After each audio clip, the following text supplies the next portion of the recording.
Chers collègues, je tiens à remercier notre collègue, le sénateur Tony Lofreda, pour l'initiative de cette interpellation.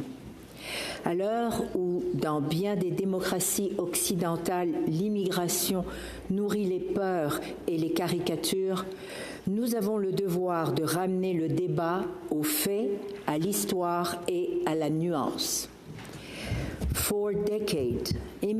Pendant des décennies, l'immigration au Canada n'a pas constitué une ligne de fracture majeure de notre vie politique.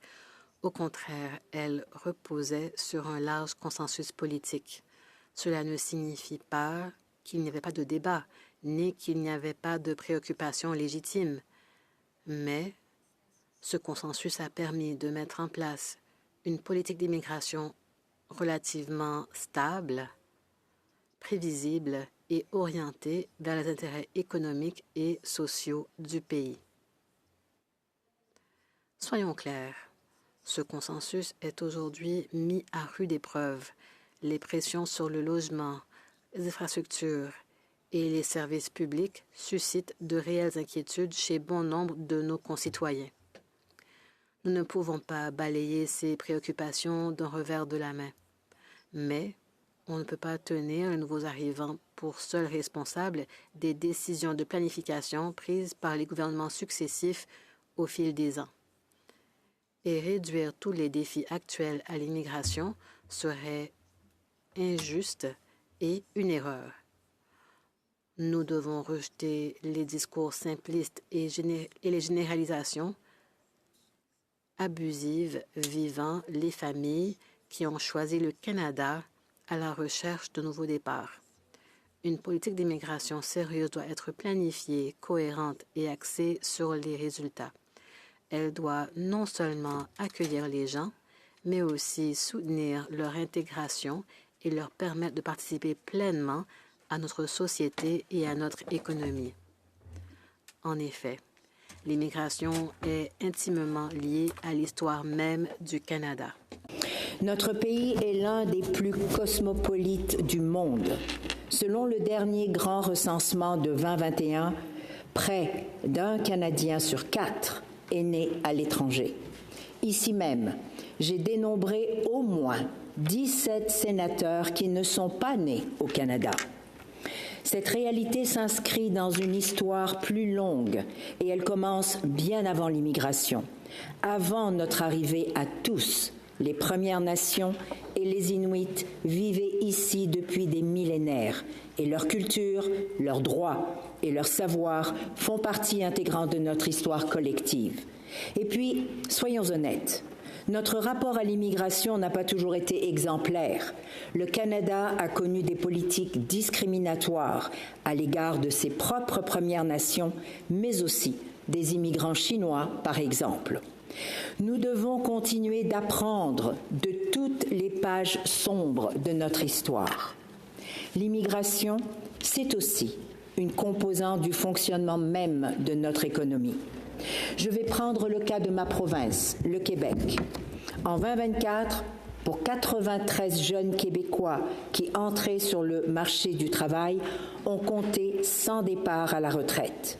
Selon l'Institut du Québec, les quelques 1,2 million de Québécois en âge de prendre leur retraite seront plus nombreux que les jeunes travailleurs jusqu'en 2031. Sans apport migratoire, notre population active ne pourra plus croître au rythme de nos besoins économiques et sociaux.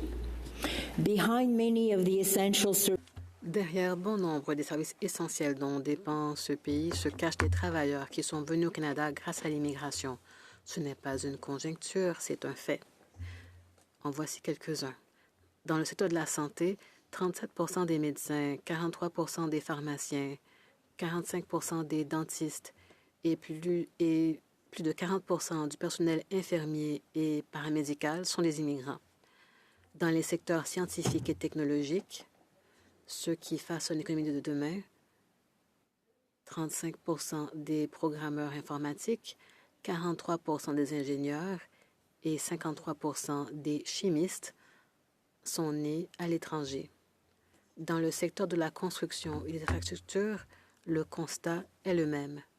41% des architectes, 40% des ingénieurs civils et près d'un quart des couvreurs sont des immigrants.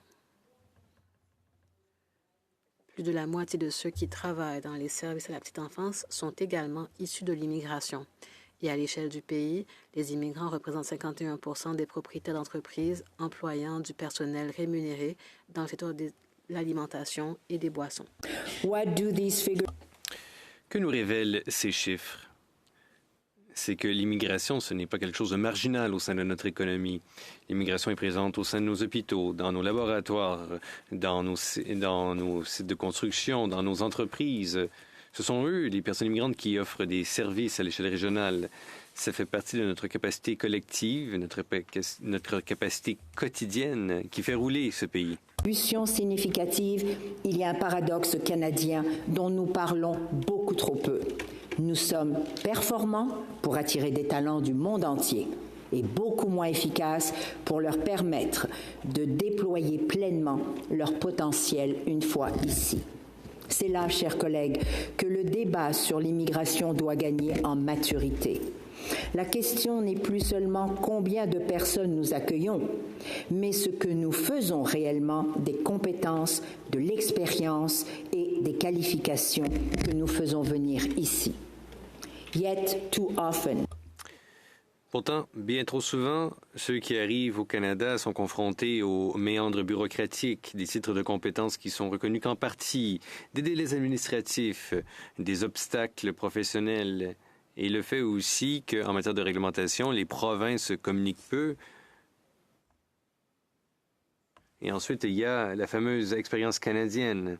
À quelle fréquence les individus qualifiés entendent qu'ils n'ont pas d'expérience au Canada, même si ces personnes ont mené des équipes, des compagnies, des entreprises internationales, même si ces personnes ont pratiqué des professions homologuées ou réglementées ou ont géré des projets complexes ailleurs dans le monde? Souvent, cette phrase, le manque d'expérience canadienne, cache de la discrimination et cette logique devient même parfois absurde. On dit aux gens qu'ils ont besoin de l'expérience au Canada pour obtenir un emploi qualifié et en même temps, on ne leur donne même pas l'opportunité qui leur permettrait d'acquérir cette expérience canadienne. Par cette barrière invisible à mon arrivée au Canada. Pendant plusieurs années, j'ai cumulé des emplois bien en deçà de mes qualifications pour subvenir aux besoins de ma famille. Et je ne suis pas un cas isolé. Nous connaissons tous ces situations absurdes où des ingénieurs conduisent des taxis, des médecins font du secrétariat médical en attendant des années pour pouvoir pratiquer. Des professionnels hautement qualifiés se retrouvent confinés à des emplois bien en dessous de leurs compétences, alors que nos entreprises, nos hôpitaux, nos chantiers manquent de travailleurs. Statistics Canada data. Les données de Statistique Canada nous confirment ceci. Les immigrants, avec leur diplôme universitaire, sont 2 fois plus susceptibles que les travailleurs nés au Canada d'être employés dans des endroits où ils se retrouvent surqualifiés.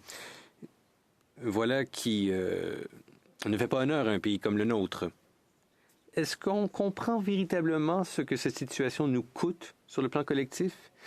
Selon une étude de l'équipe de recherche économique de la Banque royale du Canada, l'écart salarial entre les personnes immigrantes et non immigrantes, pour un travail équivalent, se chiffre à environ 2,5 % du PIB canadien.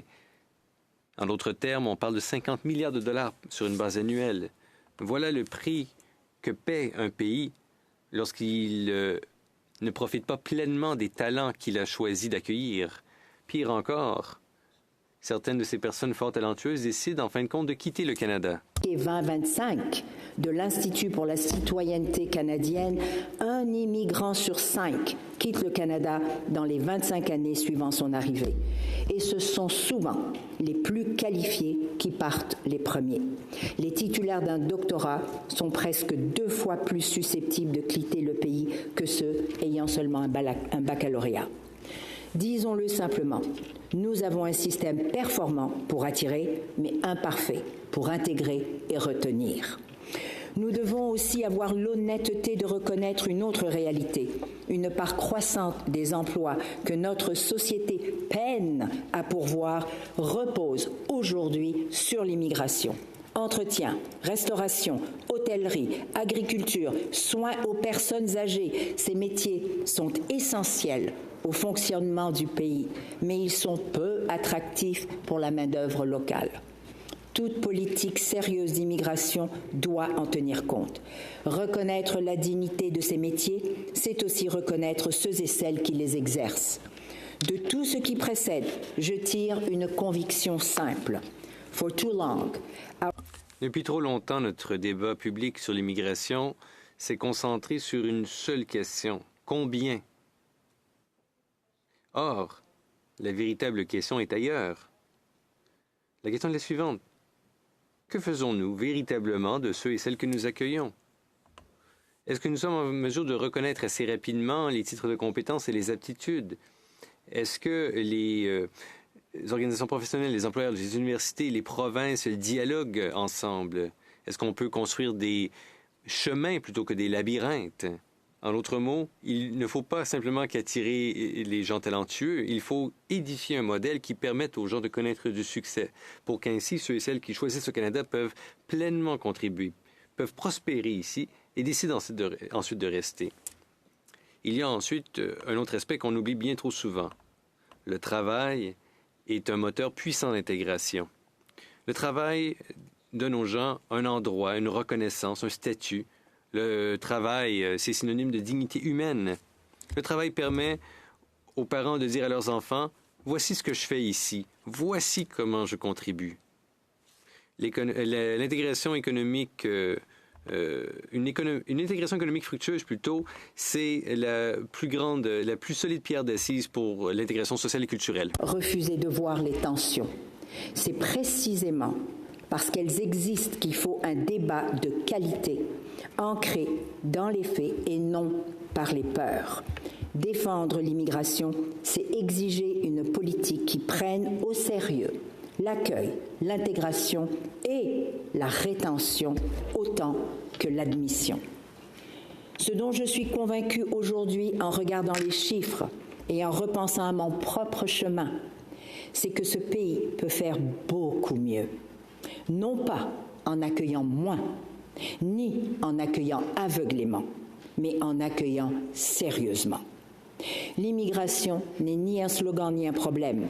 C'est l'une des plus grandes ressources du Canada, à condition que nous prenions enfin la peine de la traiter comme telle.